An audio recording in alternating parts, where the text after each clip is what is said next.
नमस्कार दोस्तों, स्वागत है आपका हमारे इस एस वर्तक यूट्यूब मंच पे। दोस्तों, चुनावी रणनीतिकार से नेता बने प्रशांत किशोर जनसुराज पार्टी बिहार के भीतर जिस प्रकार से रिटायर्ड ब्यूरोक्रेट्स और हर पार्टियों के भीतर से अलग अलग तरह के लोगों को शामिल करा रहे हैं अपने जनसुराज पार्टी में और राजनीति को एक नए सिरे से ले जाने की कोशिश कर रहे हैं। अब उसमें कामयाबी उनको मिलेगा या फिर नहीं मिलेगा, इससे बहुत बड़ा सवाल ये खड़ा हो जाता है कि आखिरकार प्रशांत किशोर पीके जो कर रहे हैं, क्या वो बिहार की राजनीति में फिट बैठता है या फिर उत्तर भारत की राजनीति के भीतर यह फिट बैठता है।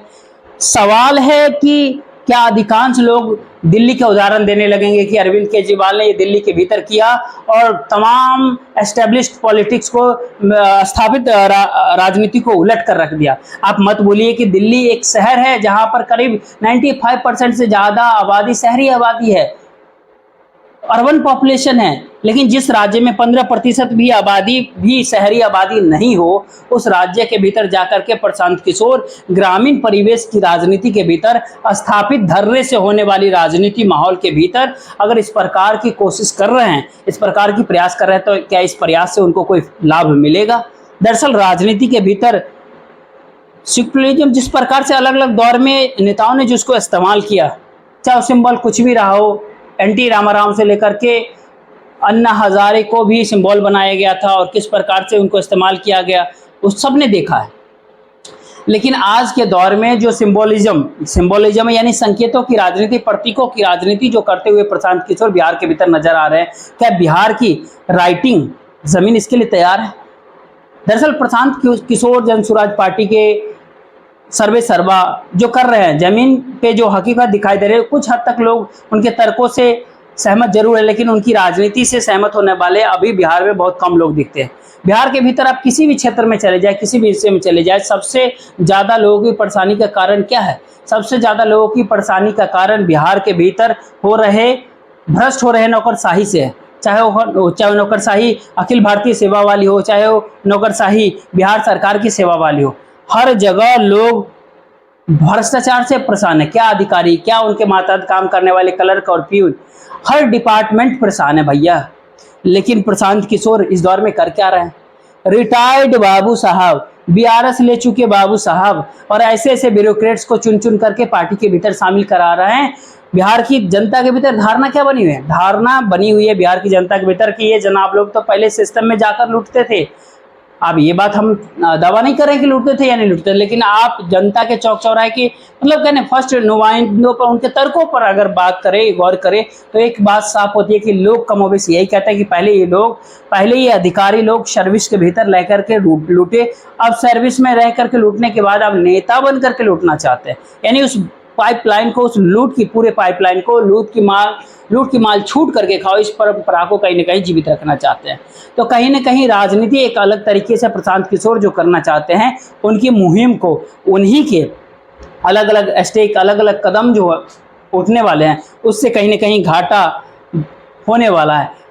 रिटायर्ड ब्यूरोक्रेट्स को या फिर बिहार से ले चुके ब्यूरोक्रेट्स को, उनको जो ले रहे जनता, उनको हाथों हाथ लेने के लिए तैयार नहीं। अब छोटे तबके से लेकर के, छोटे दफ्तर से लेकर के बड़े दफ्तर तक अगर बिहार के भीतर जाए तो सबसे पहले नगद नारायण की पूजा करनी होती है, उसके बाद आपकी छोटा से छोटा एक साइन भी कराना हो तब होता है। सिंबोलिज्म कहाँ करना है प्रशांत किशोर? अगर उस बात को समझे तो सभी को पता है कि बिहार में अति पिछड़ा राजनीति बहुत जबरदस्त तरीके से होती है। अति पिछड़े के भीतर नेता नहीं, बल्कि ये कह कि उसे अल्पसंख्यकों के तरह उनको एक वोट बैंक बना करके रखा जाता है।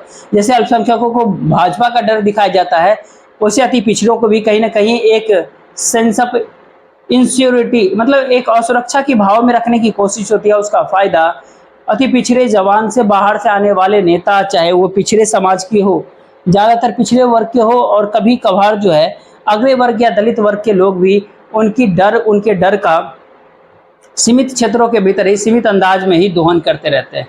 तो क्या ऐसे में प्रशांत किशोर जनसुराज पार्टी के सर्वे सर्वा अति पिछड़ा वर्ग की असुरक्षा के भावना का, राजनीतिक रूप से क्या असुरक्षा की भावना का दोहन करने चले?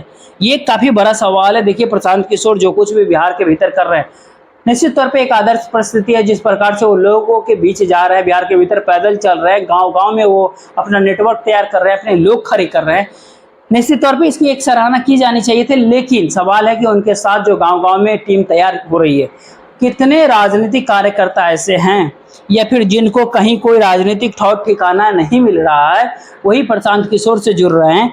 ये सवाल के बीच जो है, जो एक छोटी सी पतली लाइन है पॉलिटिकल और नॉट पॉलिटिकल क्लास का, पॉलिटिकल वर्कर और नॉन पॉलिटिकल वर्कर का, ये सबसे पहले आकर के खड़ा होता है। तभी जाकर के पता चलेगा कि प्रशांत किशोर के सक्सेस की संभावना, उनकी सफलता की संभावना कितनी है। कर्पूरी ठाकुर को पार्टी में शामिल करा लेने से क्या अति पिछड़े वर्ग के मतदाता प्रशांत किशोर के साथ खड़े हो जाएंगे? कभी भी नहीं। अति पिछड़े वर्ग ने भी अलग अलग जमात है, और बिहार के भीतर एक तरह से खास करके राष्ट्रीय जनता दल आरजेडी की तरफ से जारी की गई चिट्ठी के बाद प्रशांत किशोर उस प्रकार प्रशांत किशोर पांडे उसके बाद की जो परिस्थिति एक बनी थी कि ये किसी की B team, Bharatiya Janata party की बी टीम प्रशांत किशोर को कहा गया। जनता दल यूनाइटेड को लोगों को लग रहा है ये चिराग मॉडल का पार्ट 2 हो सकता है बिहार में। कहीं किसी के द्वारा इनको कोई प्लान तो नहीं किया गया कि जदयू को अति पिछड़ा जनाधार में सेंध लगाया जाए। कई सारे सवाल लोगों के मन में उठ रहे हैं, लेकिन इन सब के बीच प्रशांत किशोर की यात्रा अनवरत जारी है। बिहार के भीतर लोगों का उनसे जुड़ना जारी है, वो सम्मेलन कर रहे हैं, लोगों को जोड़ रहे हैं। और जो बिहार की राजनीतिक मिजाज एक है ना, उस राजनीतिक मिजाज के भीतर कहीं ना कहीं प्रशांत किशोर या फिर किसी नए व्यक्ति के लिए एक संभावना तो जरूर है। लेकिन ऐसे में सवाल उठता है कि राजनीति सियासत के इस स्थापित ढर्रे से अलग जाकर के जो राजनीति प्रशांत किशोर कर रहे हैं उसमें कामयाबी कितनी मिलेगी? आखिरकार सवाल इसलिए भी इस दौर में उठता है कि नौकरियों से परेशान तबका बिहार के भीतर है कि उसको नौकरी चाहिए, रोजगार चाहिए। एक वो तबका भी है जो बिहार के भीतर मंडी सिस्टम नहीं होने से खेती किसानी के भीतर अलग तरह की दुश्वारियां झेल रहा है। एक वो तबका भी है जिस घर का कोई ना कोई पलायन की मार से ग्रसित है, वो पलायन के लिए ग्रसित है, दूसरी जगह जाकर काम करने के लिए मजबूर है। क्या पढ़ा लिखा व्यक्ति, क्या स्किल्ड लेबर, क्या अनस्किल्ड लेबर, कुशल या अकुशल मजदूर, हर वर्ग के लोग मौजूद हैं। लेकिन प्रशांत किशोर की बात सुन करके उनके तर्कों से सहमति जताना और उनकी वोट बैंक के भीतर एक वोट में तब्दील हो जाना, दोनों अलग अलग बातें हैं। और यही अलग अलग बातों का फर्क जो है दिल्ली और बिहार की फर्क को उजागर करता है। अरविंद केजरीवाल की सफलता दिल्ली में और प्रशांत किशोर की सफलता या असफलता जो भी उनको मिले, इसके फर्क को सामने रख करके मापने की जरूरत पैदा होती है। अब आगे निकल करके देखते हैं कि जन स्वराज पार्टी अब 2 अक्टूबर को उनका नई पार्टी में तब्दील होगा क्या। संयोग समय वो उसी समय आरसीपी सिंह घोषणा कर रहे हैं कि वो अपनी पार्टी वो भी बनाएंगे। आरसीपी सिंह की पार्टी की कई चर्चाएं होती रही, लेकिन प्रशांत किशोर की चर्चा कम से कम चर्चा नहीं। और ऐसे में सियासत यानी राजनीति के भीतर सफलता का जो सबसे बड़ा मूल मंत्र होता है वो कहीं ना कहीं यही होता है चर्चा, पर्चा और खर्चा। चर्चा, पर्चा और खर्चा में तो चर्चा पर्चा में तो बने हुए, खर्चा में भी बने हुए। संयोग तीनों में प्रशांत किशोर फिट बैठ रहे हैं, उनके पर्चे भी गाँव पहुंच रहे हैं, खर्चे भी हो रहे हैं, चर्चा में लगातार बने हुए हैं। तभी आज हम भी तो बात कर रहे हैं। और इन्हीं के ऊपर आगे निकल करके इसे देखें तो फिर पूरे जन स्वराज अभियान को अगर देखने वाले लोग तो ये तक बताते हैं कि खर्चे का तो कोई कमी नहीं है, यानी वो खर्चा तक कर रहा है। लेकिन सवाल ऐसे में ये उठता है कि चर्चा, पर्चा, खर्चा ये जब तीनों उनके पक्ष में जा रहा है, फिर भी उनकी शब्द दरअसल उस समय किया जाता है जब पहली बार चुनाव कोई लड़ने जाता है। समता पार्टी बनी थी 1995 की विधानसभा की, जो आज का जनता दल यूनाइटेड है, तब भी नीतीश कुमार की सफलता को लेकर के संदेह व्यक्त किया गया था। सफलता मिला, आने वाले समय उनके मतलब स्टार्टिंग में नहीं मिला लेकिन बाद में मिला, लेकिन मिला। ठीक इसी प्रकार से जब दिल्ली में आम आदमी पार्टी बनी, उसकी सफलता को लेकर के भी संदेह व्यक्त किया गया था, लेकिन सफलता उनको भी मिला। सवाल इस दौर में यही है कि प्रशांत किशोर के साथ जुड़ने वाले लोग राजनीति को किस अंदाज में, किस तरीके से देखते हैं। राजनीति उनके लिए भी एक व्यवसाय तो नहीं बन गया है, और क्या प्रशांत किशोर के लिए भी राजनीति यदि व्यवसाय है तो फिर ये सवाल उठता है कि चर्चा, पर्चा और खर्चा के बावजूद भी प्रशांत किशोर के रास्ते में सबसे बड़ी संभावित बाधा के रूप में कौन खड़ा है। वो लोगों से ये भी कहते हैं कि बिहार मजदूर भेजने वाला स्टेट बन गया है। लोगों से कहते हैं कि बिहार में जमे हुए हैं छोड़कर कहीं नहीं जाएंगे, जब तक बदलेंगे नहीं तब तक मानेंगे नहीं। अब कितना प्रशांत किशोर बिहार को बदलेंगे या बदलने की मौका बिहार की जनता कितना उनको देगी, आगामी बिहार विधानसभा चुनाव में पता चल जाएगा। लेकिन सवाल उठता है कि राष्ट्रीय जनता दल ने जिस प्रकार से चिट्ठी निकाला, तेजस्वी यादव और चिराग पासवान खुद को भविष्य के नेता के तौर पर बिहार के भीतर खुद को देखते हैं और नजर भी आते हैं। अब उसमें प्रशांत किशोर बीच में आ रहे हैं तो एक बात ऐसे में तो जो बहुत कड़वी सच्चाई है, जिसको कहने में कोई गुरेज नहीं होनी चाहिए। आखिर की जितनी भी मेहनत प्रशांत किशोर कर रहे हैं, उनकी कामयाबी उतना ही मेहनत अगर गांव-गांव में पैदल चलते हुए, कस्बे-कस्बे में पैदल चलते हुए, उसकी आधी मेहनत भी अगर बिहार में तेजस्वी यादव किया होता, तो उनके कामयाबी के झंडे वो प्रशांत किशोर से ज़्यादा गाड़ सकते हैं। जगन मोहन रेड्डी 2019 की हार से उन्होंने सबक लिया और 2014 की हार से सबक लिया और 2019 के भीतर करीब-करीब 6000 किलोमीटर से ज़्यादा की वो पदयात्रा कर चुके थे और उसके बाद गांव-गांव में जो नेटवर्क उनका था, उस नेटवर्क को वोटों में तब्दील किया और 2019 में वो लोकसभा, विधानसभा दोनों चुनाव में एक साथ हुए, तो उसमें सफलता का परचम लहरा दिया था। उस समय भी प्रशांत किशोर उनके सारथी बने हुए थे।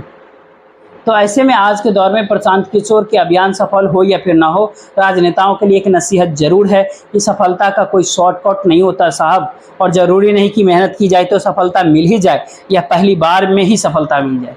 तभी प्रशांत किशोर मेहनत कर रहे थे, लेकिन जब तक बी टीम वाला आरोप जो है प्रशांत किशोर के ऊपर से, उनकी राजनीति के ऊपर से, उनके जनसुराज पार्टी के ऊपर से, जनसुराज जो है उनके ऊपर से जो आरोप अगर लग रहा है, दूसरे दल आरोप लगाते हैं जो ये बी टीम है, उनकी बी टीम है, उनकी बी टीम है, तो इस बी टीम वाले दायरे से जब तक वो नहीं निकलेंगे, तब तक बिहार के सामाजिक समीकरण की राजनीति में अपने के लिए कोई समीकरण कम से कम वोटों वाला तो बना लेंगे, लेकिन 6, 8, 10 या 12% वोट उनको मिल जाए, सीटों में कन्वर्जन करने वाला वो हालात पैदा नहीं कर पाएंगे। कुछ सीटें 2, 4, 5 सीटें उनको मिल सकती है, अगर हालात अनुकूल हो गया तो ज़्यादा भी मिल सकता है, लेकिन आज की राजनीति है ऐसी है कि बिहार एक पॉलिटिकल बाउंड्री के भीतर बंधा हुआ है। एक तरफ राष्ट्रीय जनता दल तेजस्वी यादव को आने देना है या फिर तेजस्वी यादव को रोकने के लिए नीतीश कुमार को स्वीकार कर लेना है। इस पूरे बाइनरी को, बिहार में इस तरह की राजनीति को, इस पॉलिटिकल नैरेटिव को जब तक प्रशांत किशोर तोड़ेंगे नहीं, तब तक अपने लिए वो रास्ता ढूंढ नहीं पाएंगे बिहार के भीतर। एक बहुत बड़ी सच्चाई है और उनका मिशन इसको तोड़ने में कामयाब होता है या फिर नहीं होता है। आप 2 अक्टूबर को पहले उनकी पार्टी बन जाने दीजिए, पहला अध्यक्ष उनके पार्टी का अध्यक्ष दलित होगा, वो बात वो कह रहे हैं कि दलित समाज से आने वाला व्यक्ति होगा, यानी ये कह कि नई राजनीति तो करना चाहते हैं, लेकिन घूम फिर करके समाज के उसी सच्चाई में आकर के वो फिर बैठ जाते हैं कि 75 अति पिछड़ों को टिकट देंगे, दलित समाज से आने वाला व्यक्ति पार्टी का अध्यक्ष होगा, तमाम तरह की बातें। तो फिर कौन सी नई राजनीति, जब आप घूम फिर करके आप जाति की ही राजनीति बिहार में करने आ गए, तो उस फील्ड में भला आप उनको चुनौती दे पाइएगा क्या, जिसमें लालू यादव और नीतीश कुमार मंडल पॉलिटिक्स से निकले हुए लोग पहले से ही इस क्षेत्र में पीएचडी करके बैठे हुए हैं बिहार के भीतर।